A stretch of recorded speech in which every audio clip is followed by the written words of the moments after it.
வணக்கம் friends, welcome to film puff. நமக்கு கால் பண்ணி பேங்க்லேருந்து பேசுகிறேன், உங்கள் நம்பருக்கு ஓடிபி வந்திருக்கும், அதை சொல்லுங்கள், கார்டு மேலே இருக்கிற 16 டிஜிட் நம்பரை சொல்லுங்கள். பல டைப்பில் நம்ம பணத்தை திருடியிருக்காங்க. இப்போது நிறைய பேருக்கு அவேர்னஸ் வந்துருச்சுன்னு ஒரு படி மேலே போய் வாட்ஸ்அப்பில் லிங்க் சென்ட் பண்ணுறது, ஃபோட்டோ சென்ட் பண்ணுறது, மெயில் ஐடிக்கு லிங்க் சென்ட் பண்ணுறதுன்னு, அதை டச் பண்ணால் ஃபோனை ஹேக் பண்ணி பைசா எடுக்கிறதுன்னு இந்த மாதிரி நிறைய பண்ணிகிட்ருக்காங்க. மோஸ்ட்லி இவங்க டார்கெட்லாம் ஏஜ்டு பீப்புள் தான். இங்கே அந்த மாதிரி ஒரு ஓல்ட் லேடியோட சிஸ்டமை ஹேக் பண்ணி அவங்க அக்கௌண்ட்டில் இருக்கிற காசுலாம் எடுத்துடுறாங்க.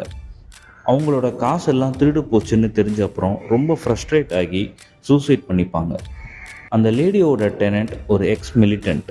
அந்த லேடியோட இடத்துல பீ கீப்பிங் பண்ணிட்டு இருப்பாரு. அவங்க இறந்து போனதுக்கு இதான் ரீசன்னு தெரிஞ்ச அப்புறம் இதுக்கு பின்னாடி யார் இருக்கான்னு கண்டுபிடிச்சி அந்த ஹோல் நெட்வொர்க்கையும் தனியாளாக நின்று காலி பண்ணிடுவார்.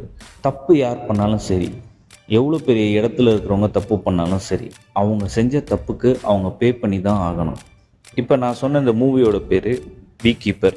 ஜேசன் ஸ்டேத்தம் நடித்த one of the action movie. நல்ல பவர் பேக்கிங்கான ஆக்ஷன் மூவி.